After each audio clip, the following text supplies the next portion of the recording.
मुझे बताओ कि तुम हो कौन? मूर्ख, तू अभी भी महाबलेश्वर शिव शंकर को नहीं पहचान पाया। मूर्खता ही तेरा परिचय है रावण। दुष्ट, इस समय मेरा चित्त उद्विग्न है। मुझे क्रोध न दिला, अन्यथा तू क्या साधना करने बैठ जाएगा?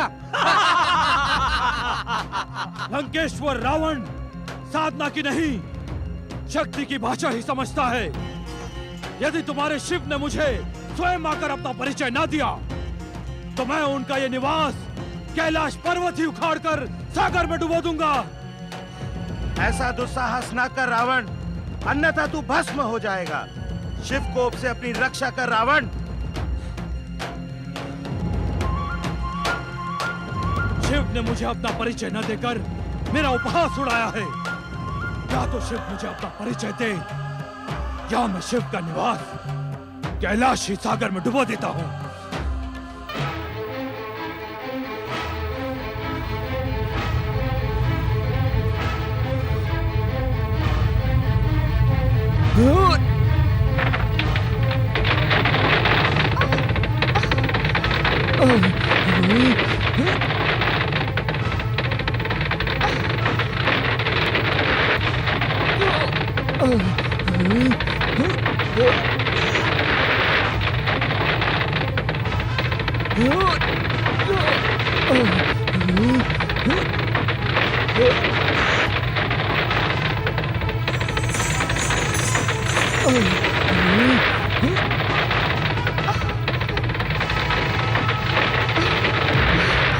ये क्या हो रहा है स्वामी? उद्विग्न ना हो पार्वती, यह एक अहंकारी का अहंकार है जो खंडित होने की अभिलाषा लेकर प्रस्तुत हुआ है। अहंकारी का अहंकार? हाँ पार्वती, विश्व विजय तथा तीनों लोकों का स्वामी बनने का स्वप्न देखने वाला लंकेश्वर रावण आज कैलाश भूमि पर अपने अहंकार के साथ उपस्थित हुआ है। ऐसा अहंकार मैंने आज तक किसी वीर का ऐसा शक्ति प्रदर्शन नहीं देखा। यह प्रदर्शन युग परिवर्तन की सूचना भी है देवी पार्वती। युग परिवर्तन की सूचना? हमने आपसे कहा था ना देवी कि इस नवीन त्रेता युग में असुर तथा अशुभ शक्तियां अत्यधिक शक्तिशाली होकर उभरेंगी। आपने तो ये भी कहा था स्वामी कि परिणाम कितने भी अधिक घातक क्यों न हो, विजय सत्य की ही होगी। हाँ देवी, अंत में विजय सत्य की ही होगी। क्या इससे घातक परिणाम हो सकते हैं स्वामी कि किसी दुष्ट के अहंकार से जगत के स्वामी का सिंहासन डोलने लगे? अहंकारी लंकेश्वर को उसके दुस्साहस का उचित दंड दें स्वामी। तुम्हारी इच्छा का सम्मान करते हुए हम कैलाश को इसी क्षण स्थिर किए देते हैं। स्थिर करने से लंकेश्वर को उसकी दुष्टता का दंड कैसे मिलेगा स्वामी? दुष्ट की दुष्टता उसके अहंकार में छिपी होती है। कैलाश के स्थिर हो जाने से उसका अहंकार खंडित हो जाएगा, जिससे उसे सत्य का ज्ञान स्वतः ही हो जाएगा।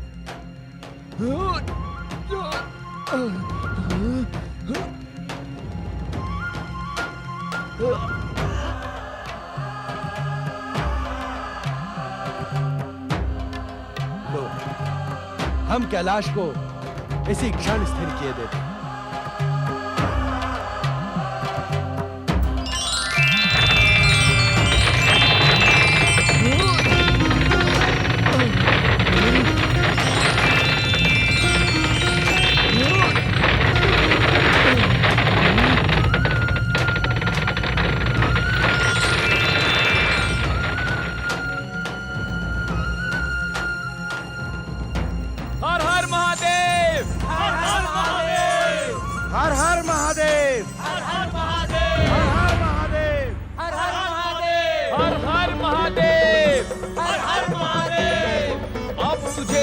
का ज्ञान हुआ ना मूर्ख? तेरा अहंकार तो ध्वस्त हो गया, दुष्ट। अब यदि प्राणों की रक्षा का इच्छुक है तो पुकार शिव शंकर को। देवाधिदेव महादेव भगवान भोलेनाथ संपूर्ण जगत के स्वामी हैं, अजर अमर हैं। भोलेनाथ को उत्तेजित कर तूने अपने सर्वनाश को निमंत्रण दिया है रावण। परात्पर ब्रह्म शिव शंकर के क्रोध से इस संसार में तेरी कोई रक्षा नहीं कर सकता रावण। शिव गणों, मैं तुम्हारे शिव को पुकारने के स्थान पर ब्रह्मा से पूछूंगा कि उन्होंने मुझे इतना शक्तिहीन वरदान क्यों दिया।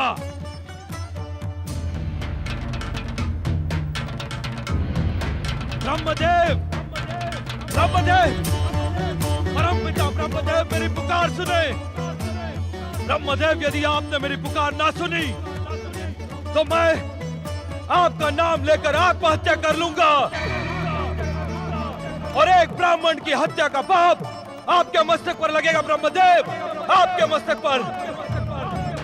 ब्रह्मदेव, यदि आपने मेरी पुकार ना सुनी तो मैं आपका नाम लेकर आत्महत्या कर लूंगा। जागे स्वामी जागे। रावण के हठ से तो आप भली भांति परिचित हैं। आपकी कठोर तपस्या के समय इसी दशानन ने आपको प्रसन्न करने के लिए अपने 9 मस्तकों की बलि दी थी। जागे स्वामी जागे। मैं अंतिम चेतावनी दे रहा हूं परमपिता। आप तो वाग्देवी मां सरस्वती के स्वामी हैं। कोई ऐसा उपाय निकालिए जिससे कि आपके वरदान को प्राप्त रावण पर आया संकट टल जाए, अन्यथा मैं स्वयं अपने प्राण त्यागने जा रहा हूं।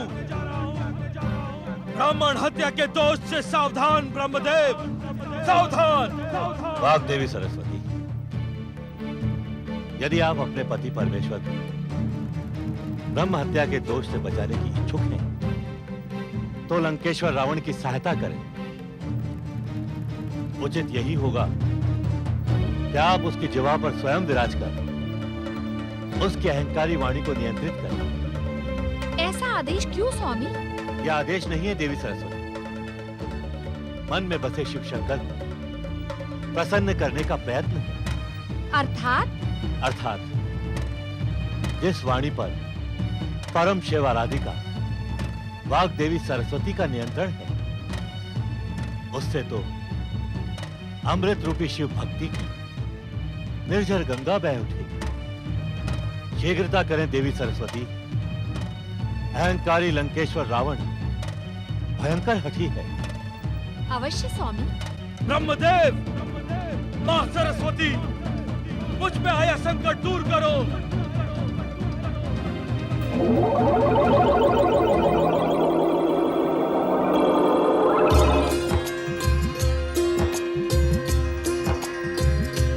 तुमने आशुतोष भगवान शिव शंकर की महानता का बखान बंद क्यों कर दिया शिवगणों?